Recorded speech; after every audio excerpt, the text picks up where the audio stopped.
All right, hi there, my science superstars. For today's challenge, we are going to focus on chemistry because there are so many interesting things and patterns that come from the periodic table of elements. And so we're going to develop our own graphic organization of the periodic table of elements. Now, with this, you can never start chemistry too early, and there's a lot of really interesting things and patterns that you're going to notice with science and with math, because when you think about looking at science and when you think about studying math, it's really looking at the patterns that exist out in the world, either in the natural world or perhaps in a virtual world environment, but finding what those patterns are. So for today, we're going to look at the natural world. We're going to look at the periodic table of elements. So first thing you need is obviously your periodic table of elements. I had asked you to save either a pizza box or an Amazon box, so you need that.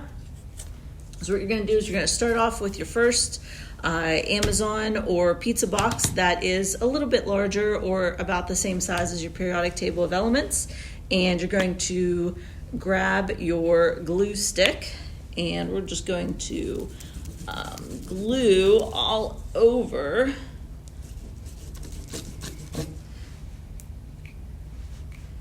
this cardboard.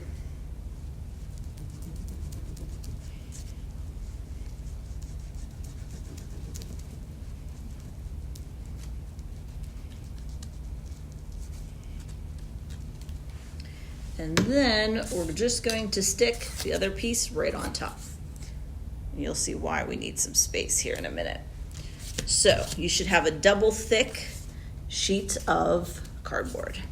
And then what you're going to do is take your periodic table of elements and we're going to glue that on to our double thick piece of cardboard. So I'm going to do the exact same thing. Get my glue all the way around.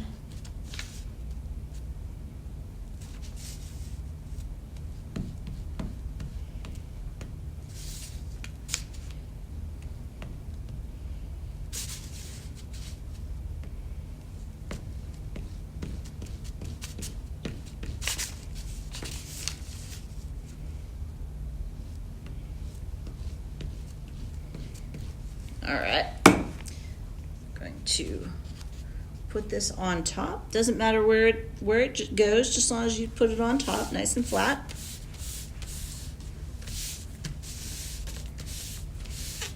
Okay, so you should have a double thick sheet of cardboard. You should have your periodic table of elements glued on top there. That's all you need with the glue, so we can put that aside. You can let this dry if you want, or you can get started with the next step if you want to jump right in. So the next step that we're going to do is we're going to punch holes in the center of each of the elements. I'm going to use a paper clip from my paper clip box. You can use a pen, you can use a piece of scissors, whatever it might be, but just something to get a hole started, because you're actually going to use your spaghetti in the next step. So I'm going to start with my hydrogen and just punch a little hole in there. So it's essentially that hole is going to go through that first sheet of cardboard, but not all the way through both parts of the cardboard. It'll save your table as well as your fingers. So I'm going to go through and punch holes in all of these.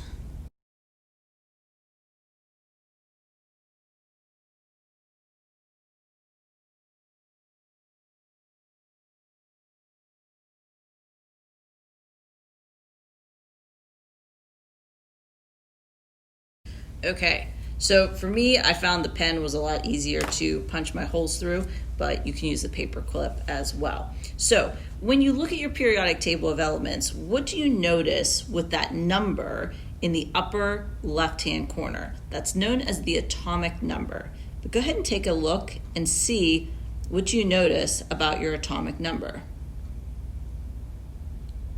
Now, look at the number in the upper right-hand corner, which has usually, it has a decimal point to it and two numbers after the decimal point. What do you notice about that number?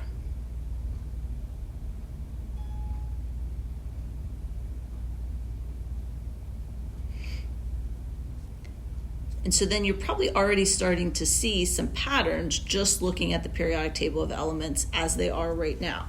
Now, what we're going to do is we're going to take this periodic table of elements, which right now is just a simple 2D sheet of paper. We're going to make it 3D. And what I did is I included in your Google Classroom a link to this sheet. And this web page, what it gives us is it gives us the radius of the atomic element. So all the atomic elements in order gives us their radius. And what we're going to do is we're going to take that radius, whatever it might be. So for example, if we look at hydrogen, the first one. So hydrogen's right here on our periodic table of elements, number 1. It says 53 ppm.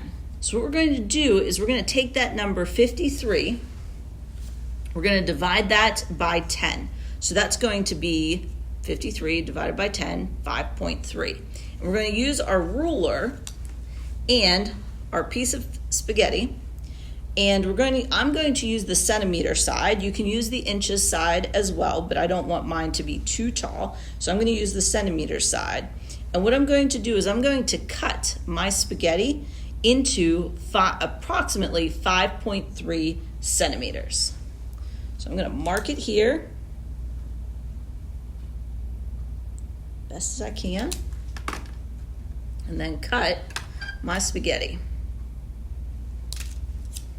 So I have approximately 5.3 centimeters here. What I'm going to do is I'm going to put that spaghetti in that hole, just like that, okay? And so what I'm going to do is I'm going to choose sections. You can do the whole periodic table if you're being very ambitious, or you could just do parts of the periodic table. So say you want to just look at the transition metals. Maybe you really like titanium, cobalt, and iron, and you want to look at the patterns in those. Those are all the ones in yellow in the center. You could just do that section and possibly compare it to the alkaline earth metals. Those are the ones on the far left that are in green. But I want you to choose at least 2 sections so that you can compare it. And what you're going to do is do this for all of that color and see what kind of patterns do you notice between, say, the alkali metals and the transition metals, or what do you notice about the noble gases versus other metals? What patterns do you see? So again, we're taking this atomic radius, we're dividing it by 10, and then I'm using the centimeter side. You could use centimeters or you could use inches to cut my spaghetti so that it turns 3D. I can't wait to see what your periodic table looks like and making it 3D so that you can start to see patterns. So please share photos of what you created. You can do the whole thing or you could just do one section, but I'm very excited to see what you create. Thank you so much.